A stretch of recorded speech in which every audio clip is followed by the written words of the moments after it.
বড় লিডারেরা, কাফেরের দলেরা, নেতারা ডাকতে বলে, সবাইকে একত্রিত করে ডাকতে বলে, এভাবে হলে হবে না, একটা কাজ করো, আব্দুল্লাহর বেটা মুহাম্মদকে, তার সাথে যারা মুসলমান হয়েছে, কালেমা পড়েছে, ইসলাম ধর্ম গ্রহণ করেছে, তাদের গোটে কয়েকজন পরিবার সহ, ছোট্ট ছোট্ট বাচ্চা, শিশু বাচ্চা সহ তাদেরকে এখানে রাখা যাবে না, তাদেরকে একদম মক্কা নগরের দূর দেশে পাঠায়া দাও। এমন এক জায়গায় পাঠায়া দিবা যেখানে কোনো জনবসতি নাই, যেখানে কোনো লোকের সমাগম নাই, যেখানে কোনো বাজার নাই, যেখানে কোনো দোকানপাট নাই, সেই জায়গার মধ্যে পাঠায়া দিবা। আল্লাহর নবী সাল্লাল্লাহু আলাইহি ওয়াসাল্লাম সব কিছু মানুষদেরকে, ছোট্ট ছোট্ট শিশু বাচ্চা সহ নবীকে এবার পাঠায়া দিলেন। যেই জায়গাটা ছিল ওই জায়গাটার নাম হলো আবু তালিবের ঘাটি। কি নাম? আবু তালিবের ঘাটির মধ্যে পাঠায়া দিল। আল্লাহর নবী তিনার সঙ্গীদেরকে নিয়ে চলে গেলেন।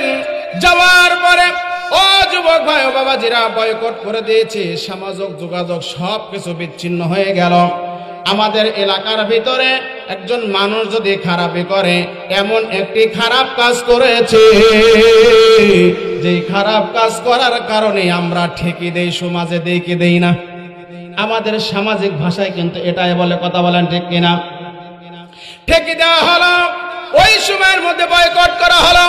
আল্লাহর নবী সাল্লাল্লাহু আলাইহি ওয়াসাল্লাম তিনি সেখানে রইলেন।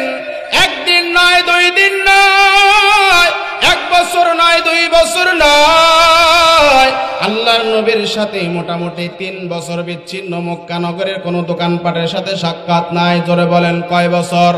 3 বছর কোনো যোগাযোগ নাই। নবী আমার হাউমাউ করে কান্দেন, চোখের পানি ছেড়ে দিয়ে কান্দেন। ছোট্ট ছোট্ট শিশু বাচ্চারা যখন ক্ষুধার যন্ত্রণা সহ্য করতে পারে না, চোখের পানি ছেড়ে দিয়ে কান্দে। ছোট্ট বাচ্চাদের আহাজারি দেখিয়া বড় বড় মানুষেরা পর্যন্ত চোখের পানি ধরে রাখতে পারে না। আমার পয়গম্বরও পর্যন্ত চোখের পানি ধরে রাখতে পারলেন না। নবী আমার জায়নামাজের মুসাল্লায় বসিয়া নবী আমার 2 চোখের পানি ছেড়ে 2 হাত তুলে আল্লাহর কাছে দোয়া করছে। ডাক দিয়ে বলে, মালিক,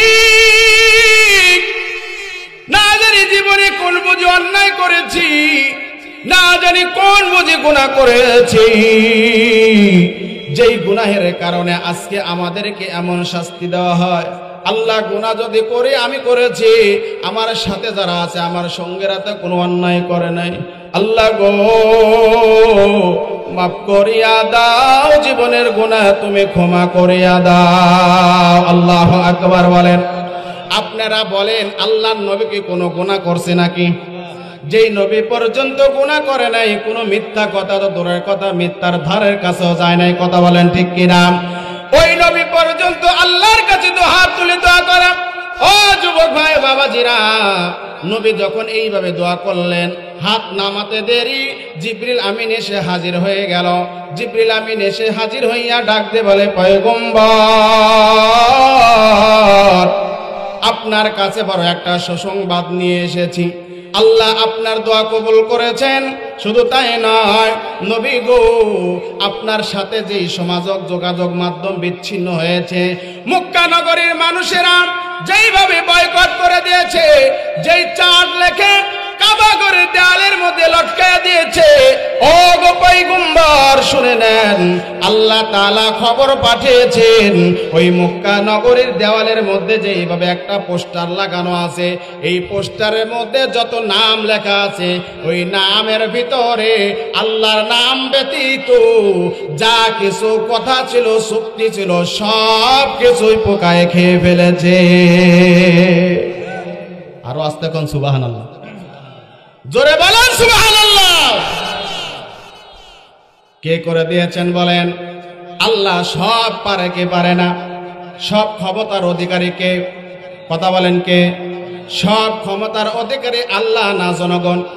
কথা কয় না? আমরা এমন কিছু মুনাফিক মার্কা মুসলমান আছে, আমরা বলি সব ক্ষমতার উৎস হলো জনগণ। বলে কি বলে না? আছে না নাই?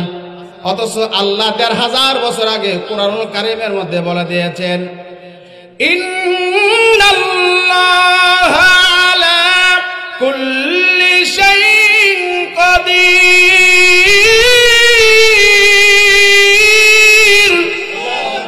আর একটু আওয়াজ দিয়ে বলেন আল্লাহু আকবার।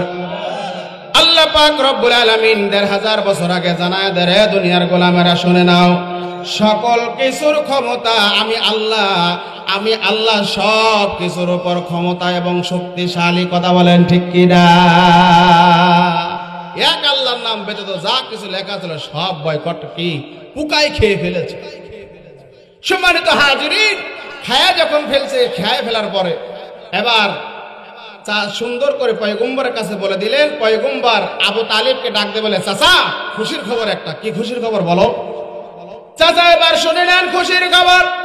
আমাদের সাথে যে যোগাযোগ বিচ্ছিন্ন হয়েছে ৩ বছর হয়ে গেল, যে চুক্তি ছিল আমাদের সাথে, চুক্তির মধ্যে আর কোনো কিছু লেখা নাই, শুধুমাত্র এক আল্লাহর নাম ব্যতীত ওই চুক্তির মধ্যে যা কিছু লেখা ছিল সব কিছু পোকায় খেয়ে ফেলেছে।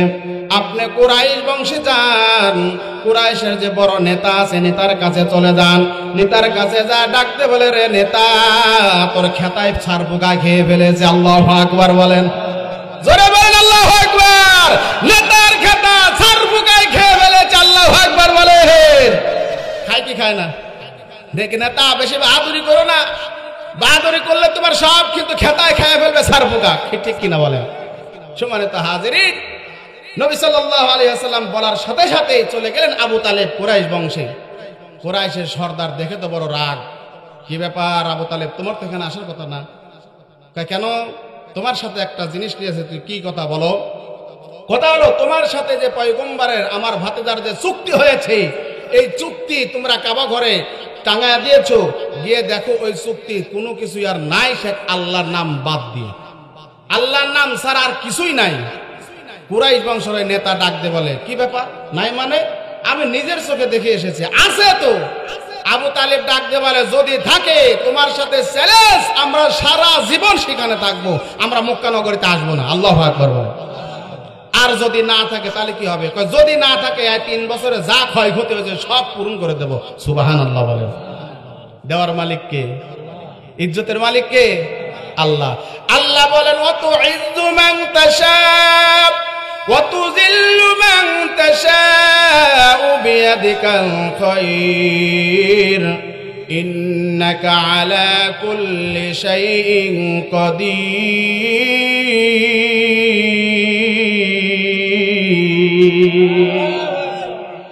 আল্লাহ তাআলা ডাক দিয়ে বলেন, দুনিয়ার গোলামেরা শোনো, আমি যাকে খুশি তাকে ইজ্জত দান করি,